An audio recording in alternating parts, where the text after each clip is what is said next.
Well, look at that, it's a load of smarts all lined up in a row. But the great thing about these ones at the end, and I think there's only 2 of them here in the old shell, is that they are the electric drive smarts that you see so rarely. And there's another one coming in, I think. PowerPoint charging bay. There it is. There's your plug. One day we dream that every car will line up in a street and it'll use an electric charging bay like that. Just plug straight in. And here's Pete from Smart, who's going to help me actually just answer a few questions. Yep. Tell me, Pete, are Zytek still building the components? Are they still putting the drivetrain in? Yes, yeah, they've been working on this project from the start, and they're still developing the battery packs for us at the moment. Right. There goes one as we speak. What kind of range are we looking at now? We're looking at up to 70 miles as the optimum range for this, but that does depend on the way you drive, your actual capacity to charge the battery as well. So on an 80% power output, you'll need to charge the battery for 3 hours, but if you want to go up to 100%, then that will take up to 8 hours. Is that regenerative braking happening or something? It's a weird kind of, I don't know if you can hear it, but there's a it's like an idle. So when the car comes to a standstill, just that's the idle noise that happens with the batteries. Okay. So at the junction down here, take a left. I feel like a driving instructor.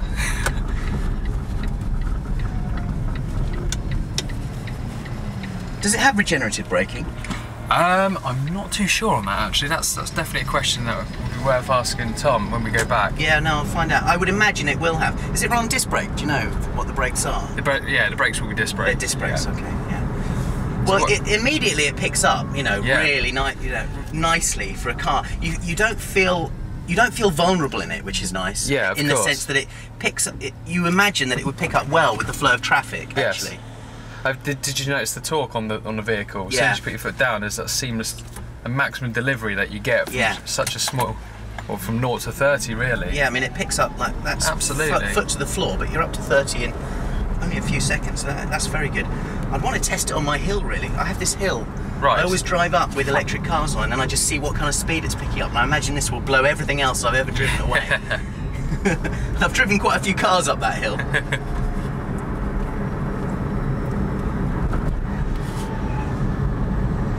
So we're talking about a 60-mile-an-hour top speed. We're talking about 3 hours for an 80% charge. Yes. What are the batteries? Do you know?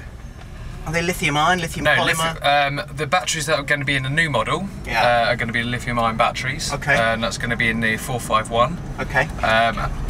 Keep the camera on that as well. Sorry, go on. And they're going to be launched back into market for testing at the end of next year. Yeah. We're looking to go into small-scale production. I think it's 2012. Okay. So the current battery pack, that'd be something definitely worth speaking to Tom about. But as you said earlier, about the company that does that in the UK, Zytek, yeah. They're the ones that are providing that with us. Yeah. So at these traffic lights, take a left. Okay. And what kind of range are you going to get out of the new batteries? The new battery's being tested at the moment still, so you're not we're looking at the durability of these batteries here. Yeah. So all of the 100 cars that we have had out on trial, what we're going to try and do then is bring them back, test the batteries themselves, see how they've performed, and then obviously take that learning onto the new set of batteries that we put into the new shape 451. Okay. And what's it going to cost, Pete, this car? Oh, well, this car that we're driving now, at the moment it's only available, we're only leasing the vehicle out. Mainly because we want to get the car back, but again, cost... Give the camera back. Yeah, no worries. Cost is going to be variable and will be something that we're looking into at the moment. But at the moment, the vehicle is only on lease. Yeah. So... but we all want to buy one. I mean, that's absolutely the point. I've been wanting to buy one for about 3 years. So there's just no way. And people ask me, when can I get this car? Of course. When's it going to be available to the public? Because we all love it. We all want it. Yeah. Well, that's why we're going through testing at the moment. And Smart as a brand is very enthusiastic to bring this to market as soon as possible. If you take a left down here, that's right, and then this is the left-hand turn up there. Yeah, really? That's what people want. You see, when people think of electric vehicles, they don't feel like it should be a fun car. There's a negative perception around the performance of an electric car. But as you've seen, you seem to be having quite a bit of fun with it. Yeah, it's great. Funnily enough, even my G-Wiz picks up pretty well. You have a lag, and then it really squirts, and then it lags again. So electric power and that kind of continuous torque curve, even in a tiny one, is this a right here? is good. Well, it says dead end, but let's have a look, because I think that might be the... oh, look, no. it's a dead end again. But can we take a left Yeah, down here? We'll do that. This is very normal London driving anyway, as I'm sure lots of people know, because it's like, how do you find your route? Yeah, we can do a right there and then probably find. So how do you find it against the G-Wiz? It's quicker. It's more comfortable. Yeah. It's more spacious. You feel like you're in a car. Yeah. The only, I think it's brilliant. The only thing is I've got 2 kids, and I wouldn't really want to.